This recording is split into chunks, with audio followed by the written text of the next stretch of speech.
It's 11:12 p.m., and you're still at your desk, staring at a spreadsheet that doesn't balance.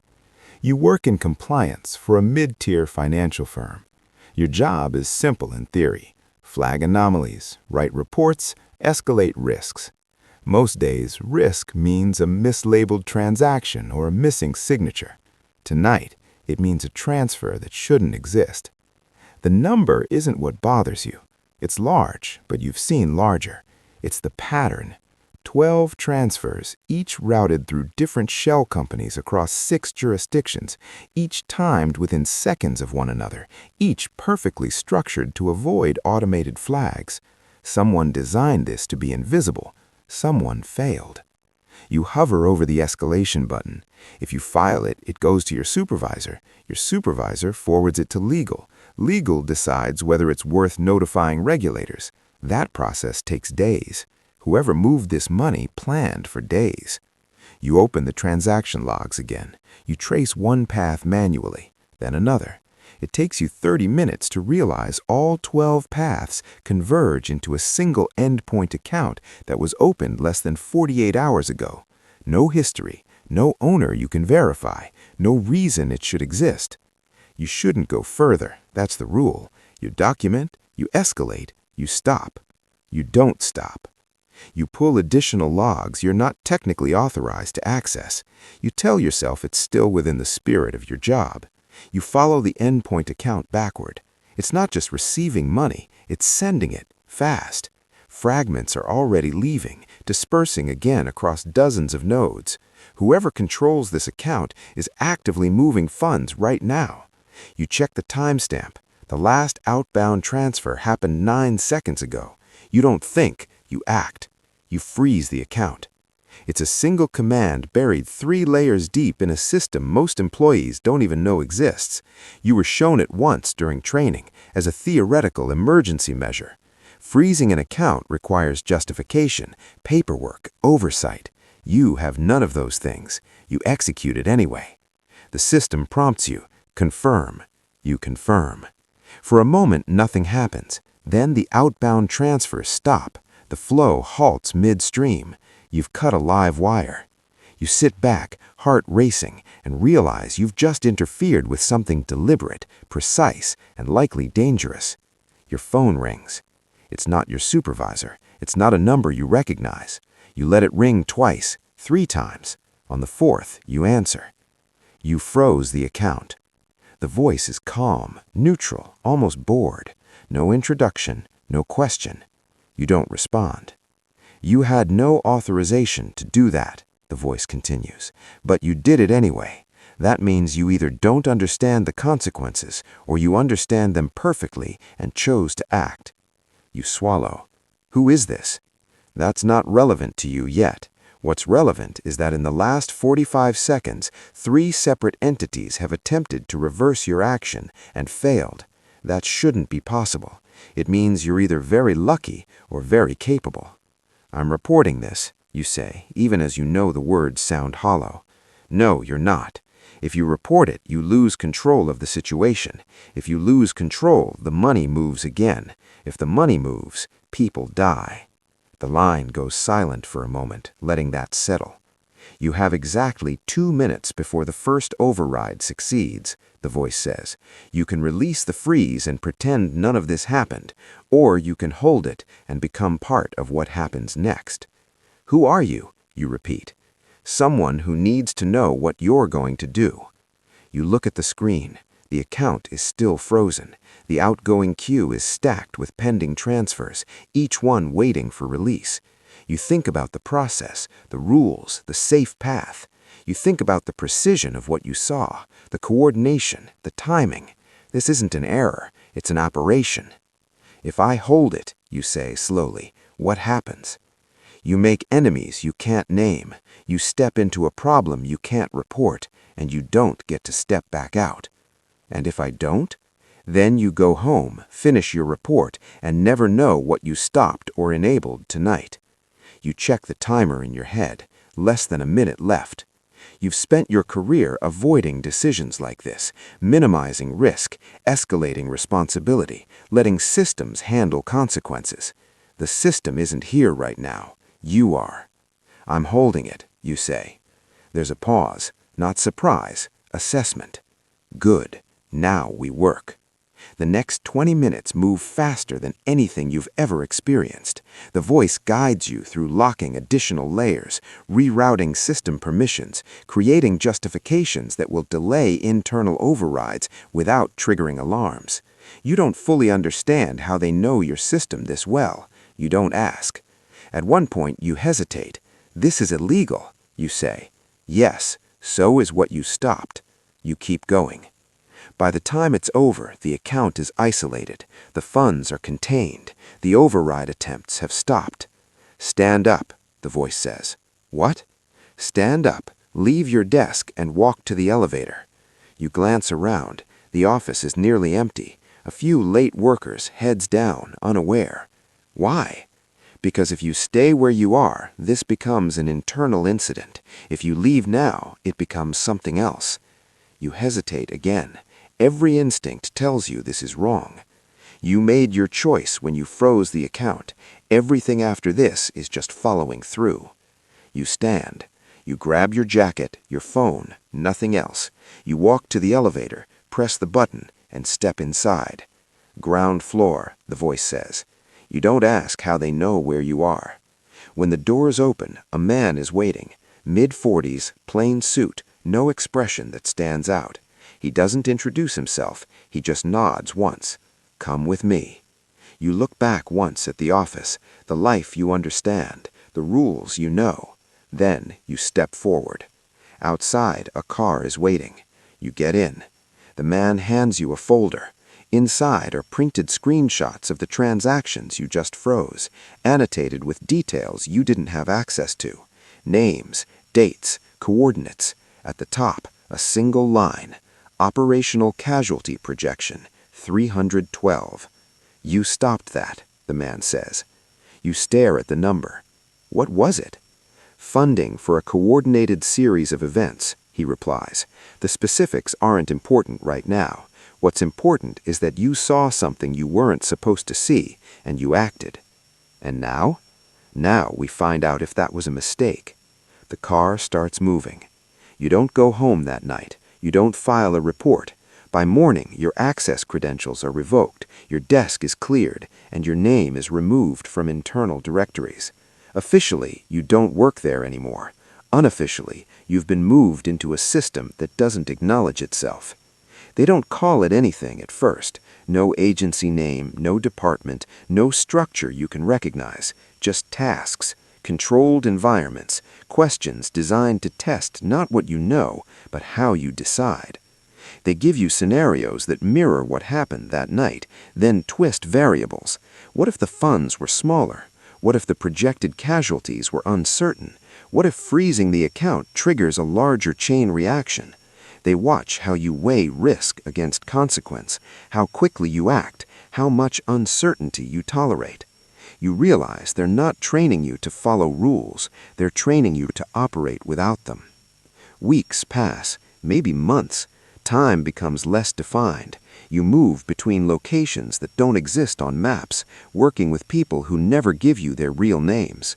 You're given access to systems that aggregate data across financial networks, communication grids, and logistics chains. The scope is overwhelming. You're not here because of what you know, one of them tells you. You're here because of what you did with incomplete information. Most people wait, you didn't. You're not sure if that's a compliment. Your first real assignment comes without warning. A logistics chain in Southeast Asia has been compromised. Medical supplies are being diverted. On paper, it's inefficiency. In reality, it's intentional. How many affected, you ask? Projected impact over 3 months, 18,000 untreated cases. Mortality rate varies by region. You look at the data. The diversions are subtle. A few percentage points here, a delayed shipment there. Nothing that would trigger standard alerts. What's the objective, you ask? Restore the flow. How? That's your decision. This is the part that unsettles you. There's no protocol, no defined method, just an outcome. You trace the chain, Identify nodes where intervention would have the greatest effect. You consider reporting it through official channels, but you know it will take too long.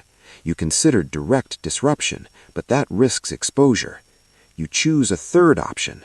You create a phantom inefficiency. Using the access they've given you, you inject false data into the system that exaggerates the existing discrepancies. You make it look like the inefficiencies are larger, more obvious, harder to ignore. Within days, internal audits are triggered. Investigations begin. The people diverting the supplies are forced to shut down their operation to avoid detection. The flow is restored.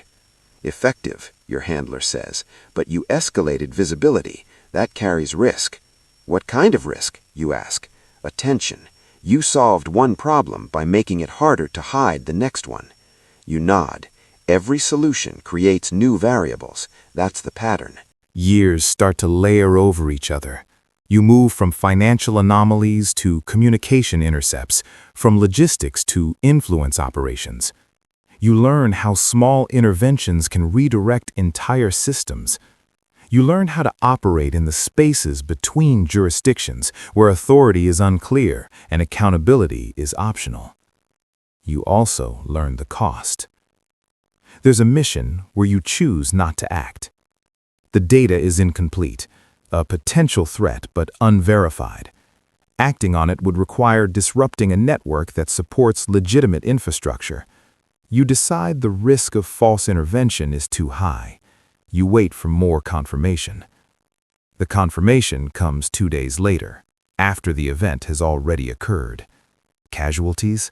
74.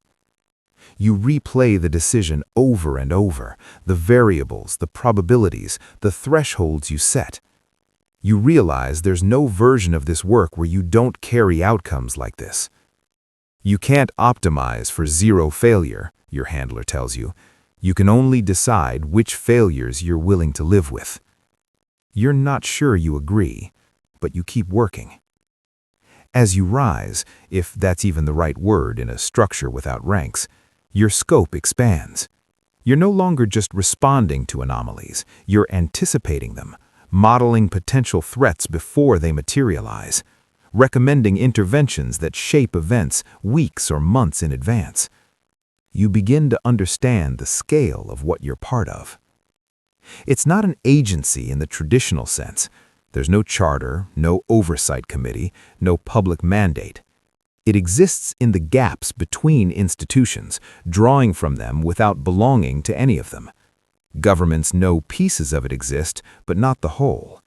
When its actions surface, they're attributed to coincidences, internal decisions, or unknown actors. It doesn't exist because if it did, it would have to answer for what it does. And what it does is make decisions that no accountable system is designed to make. You start to see patterns that go beyond individual operations, networks of influence that span industries, regions, political systems, points where small inputs can produce disproportionate outcomes. You begin to map them. You're thinking in terms of leverage, someone tells you. That's where this becomes dangerous. For who, you ask? For everyone, they reply. The next assignment proves it. A financial network is being used to stabilize a regime that's on the brink of collapse, your handler says. If it stabilizes, projected long-term casualties increase due to policy decisions.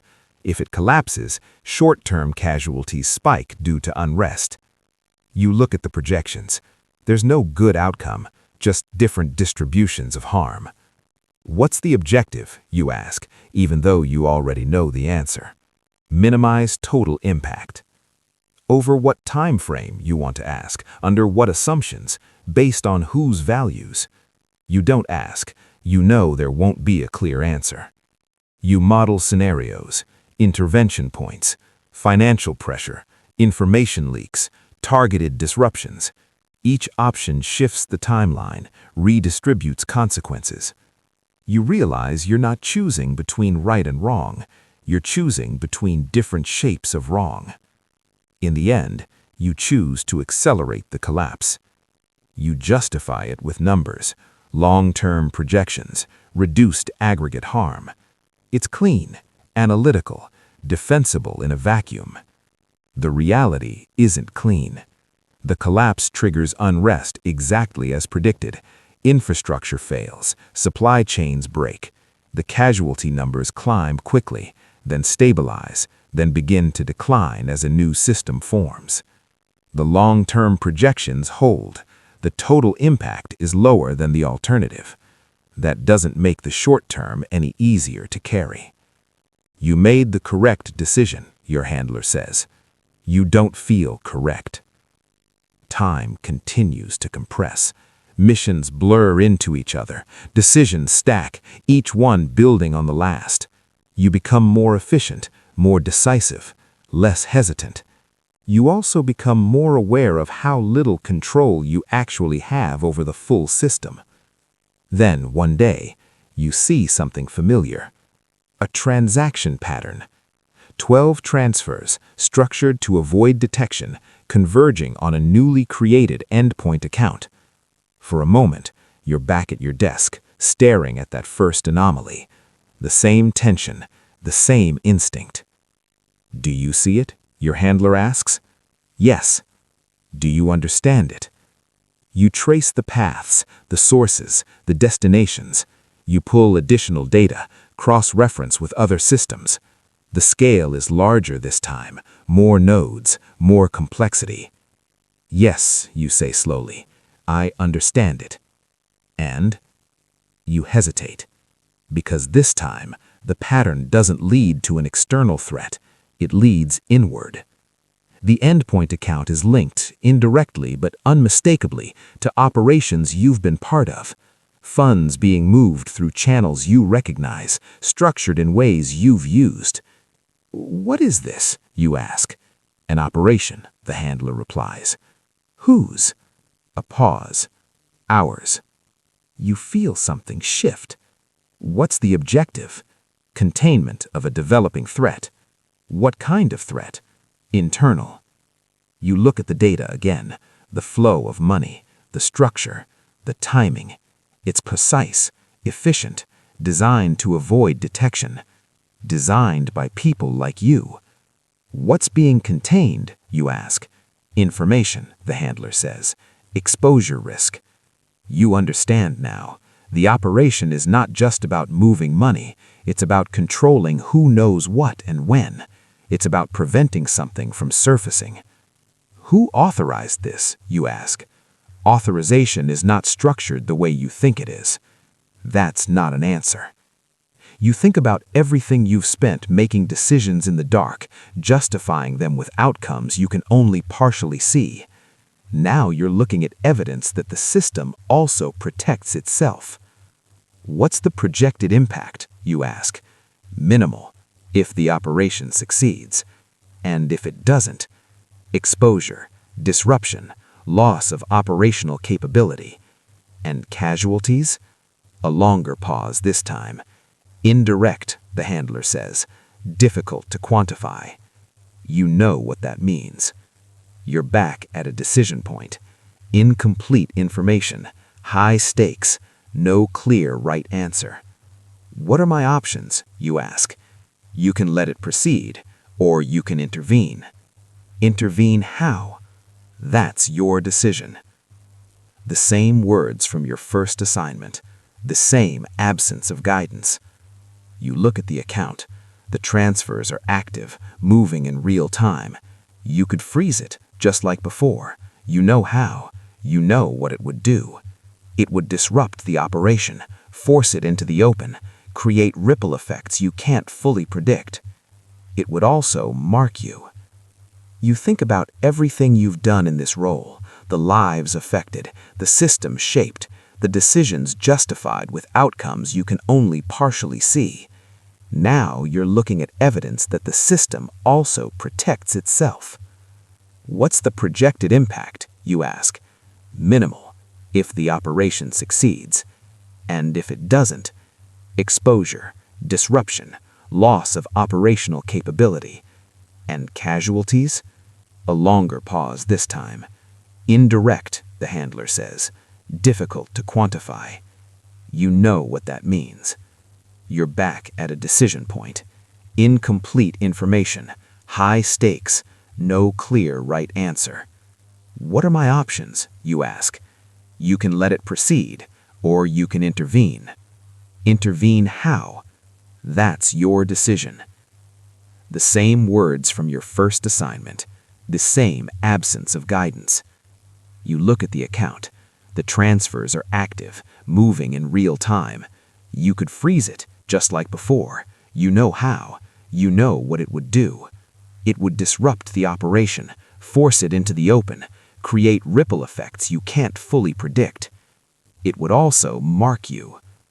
You think about everything you've done in this role, the lives affected, the system shaped, the decisions justified with outcomes you can only partially see. Now you're looking at evidence that the system also protects itself. What's the projected impact, you ask?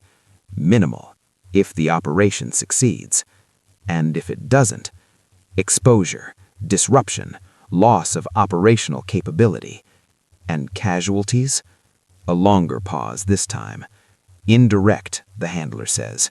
Difficult to quantify. You know what that means. You're back at a decision point. Incomplete information, high stakes, no clear right answer. What are my options, you ask? You can let it proceed, or you can intervene. Intervene how? That's your decision. The same words from your first assignment, the same absence of guidance. You look at the account. The transfers are active, moving in real time. You could freeze it, just like before. Just like before, you know how, you know what it would do. It would disrupt the operation, force it into the open, create ripple effects you can't fully predict. It would also mark you. You think about everything you've done in this role, the lives affected, the systems shaped, the decisions justified by outcomes you can only partially see. You think about the assumption that, at some level, the system is acting in good faith. Now, you're not sure. You're taking too long, the handler says. Am I? You reply. Yes, the window is closing. You rest your hand near the command interface. The same sequence you executed years ago is still there, unchanged. Freeze. Confirm. You understand the symmetry. The first time you acted without full information and stepped into this world. This time you have more information, but also more at stake. If you act, you challenge the system you've become part of. If you don't, you accept that system as it is, including the parts you don't see. Why me? You ask suddenly. Because you're in position, the handler says. Because you have access. Because you've made decisions like this before. That's not an answer. It's the only one you're going to get. You realize something then. There is no higher level you can escalate this to, no oversight, no external authority that can step in. This is as high as it goes, or at least as high as you can see. The responsibility doesn't disappear. It concentrates. Just like that night at your desk. The timer in your head starts counting down again. You don't know if you're about to repeat your first decision or undo everything that followed. You only know that whatever you choose, you'll have to live with it. Your finger hovers over the command, and you decide.